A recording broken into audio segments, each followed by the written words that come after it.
এখানে just transgender ইস্যুটা তারা ইনক্লুড করে দিচ্ছে, এইটাই হলো মূল ইস্যু। তো গল্পের শুরুতে দেখা যায় আসসালামু আলাইকুম, কথা বলবো রূপান্তর নাটক নিয়ে। যে নাটকটি নিয়ে তোলপাড় হচ্ছে, এই যে শরীফ থেকে শরীফা বা এই টাইপের ট্রান্সজেন্ডার ইস্যুটা নিয়ে।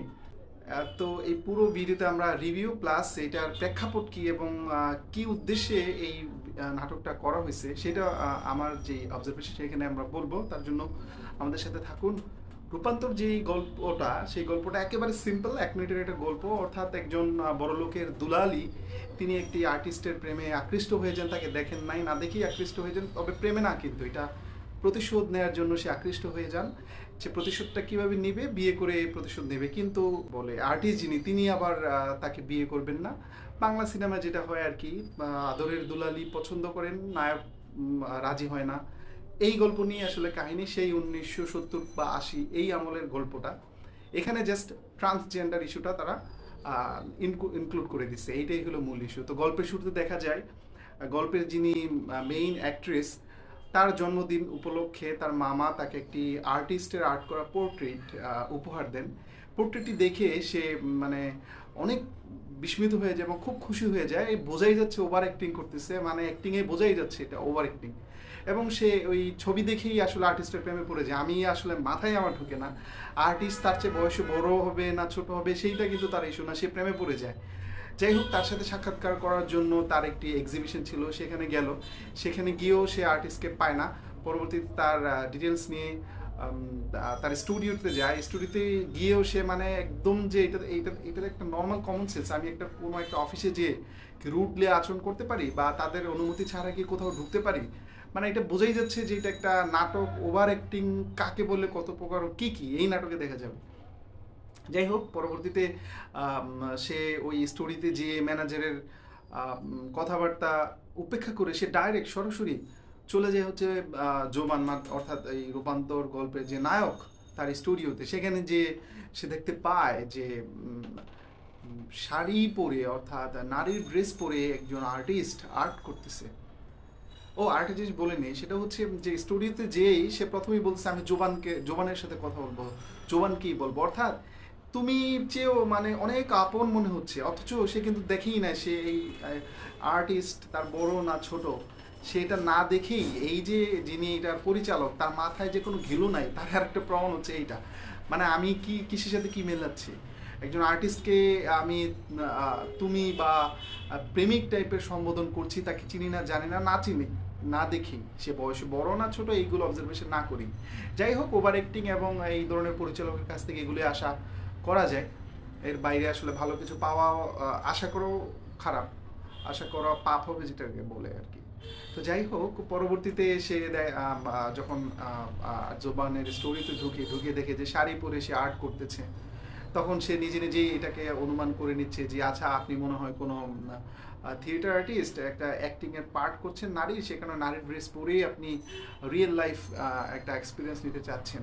আবার বলছে যে না, আপনি হয়তো একটি নারীর ছবি আঁকছেন, সেই কারণে নারীর ড্রেস পরে আছেন। যাই হোক, এই কথাবার্তা বলে চলে যায়।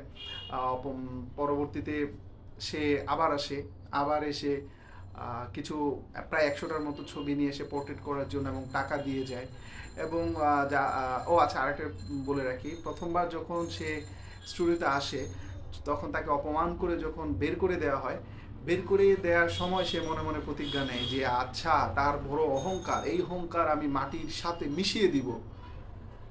অর্থাৎ কি করা যায় এখন, ভাবেন দেখি কি হইতে পারে। কংগ্রেচুলেশন, আপনি 10-এ 10 পাইছেন। বাংলা সিনেমার মতো যেটা হয় যে তাকে বিয়ে করতে হবে, বাবা মার মাধ্যমে তাকে বিয়ের প্রস্তাব পাঠানো হয়। এবং তখন জোবান তিনি বলেন যে আমি এই বিয়ে করতে পারবো না, কারণ আমি তো পুরুষ নই, পুরুষের আদলে আমি আসলে নারী। তিনি এক ডাক্তারের একটা কার্ড দিয়ে দেন, সেই কার্ডে বলে যোগাযোগ করেন ওখানে, ওখানে যেয়ে জানতে পারবেন যে আমি আসলে পুরুষ হলেও, দেখতে পুরুষ হলেও মনের ভিতরে আমি আসলে নারী। পুরা গল্পটাই হচ্ছে ট্রান্সজেন্ডার ইস্যুকে নিয়ে। সেটা হচ্ছে শরীফ থেকে শরীফের যে গল্পটা, সেটা নিয়ে আসলে এই গল্পটা করা হয়েছে। এখন আসি এটা কেন করা হয়েছে। এটা মূলত করা হইতে পারে যে একটা সিম্পেথি পাওয়ার জন্য, যে ট্রান্সজেন্ডার বা এরকম হরমোনাল চেঞ্জ যারা আছে তারা যাতে কিছুটা সিম্পিতি পায়। আর যখনই এই সিম্পিতিটা পাবে, তখনই এই ইস্যুটাকে নর্মালাইজ করা পসিবল হবে। এই কারণেই মূলত এই নাটকটি করেছেন। এইটার সাথে অর্থায়ন বিভিন্ন ভাবে হইতে পারে, বিভিন্ন কর্পোরেট কোম্পানি প্লাস বাইরের যারা এইরকম এগুলোকে প্রমোট করে তারা হয়তো পরিচালককে বিভিন্ন সুযোগ সুবিধা দিতে পারেন। আর অ্যাক্টর অ্যাক্ট্রেস তো পেয়েছেন, এটা তো বলাই বাহুল্য, কারণ এত বড় একটা ইস্যু, তারা জানেন এই এই নাটক করলে তারা আলোচিত হবেন, সমালোচিত হবেন, তারপরেও তারা এই নাটকে অভিনয় করেছেন, কারণ because of huge amount of money এবং পাশ্চাত্য বা এই কমিউনিটিদের হাইলাইট করার জন্যই মূলত এই নাটকের যারা অ্যাক্টর অ্যাক্ট্রেস আছেন আমার কাছে মনে হয় এটা করছে। না হলে কেন করবে? এইটা সারা দেশব্যাপী শরীফ থেকে শরীফা এই গল্পের কারণে পুরো দেশে আলোড়ন তৈরি হয়েছে, কয়েকজনের চাকরি চলে গেছে ব্র্যাক ইউনিভার্সিটির একজনের, তারপরেও তারা কেন করবে? বিকজ অফ মানি এবং হচ্ছে ওই যে পাশ্চাত্য যে কমিউনিটি এগুলো আছে তাদের বিভিন্ন সুযোগ সুবিধা পাওয়ার জন্য এনজিওর মাধ্যমে হোক বা সরাসরি হোক, ডিরেক্ট অথবা ইনডাইরেক্ট হোক, তারা এই কমিউনিটি থেকে হিউজ একটা অ্যামাউন্ট পাইছে, এইটা এতে কোনো সন্দেহ নাই। পুরো টিম পেয়েছে, কোনো সন্দেহ নাই। মূলত এইটাই ছিল তাদের উদ্দেশ্য, যে এই ইস্যুটাকে একটা নর্মালাইজ করা, আবেগে বা সিম্পিতি পাওয়া। যখনই সিম্পিতি পাওয়া শুরু করবে তখন কিন্তু এই কমিউনিটির জন্য এই ইস্যুটাকে নর্মালাইজ করা অনেক বেশি সহজ হয়ে যাবে। মূলত এই কারণেই এটা করা হয়েছে। যাই হোক, আপনারা এই গল্প না দেখাই আমার জন্য মনে হয় ভালো হবে। আমি দেখতে চাই নাই, বারবার সামনে আসতেছিল, এই কারণে পরে ভাবলাম যে দেখি ভিতরে কি আছে। ভিতরে দেখে যা মনে হলো সেটা হচ্ছে নর্মাল একটা ইস্যুকে তারা মানে জটিল একটা ইস্যু, যেটা শরীফ থেকে শরীফার গল্পের হুবহু কপি বলা যায় এটাকে, সেইটাকে নর্মালাইজ করার জন্য একটা কমিউনিটিকে বেনিফিট দেওয়ার জন্যই মূলত এই নাটকটা করা হয়েছে।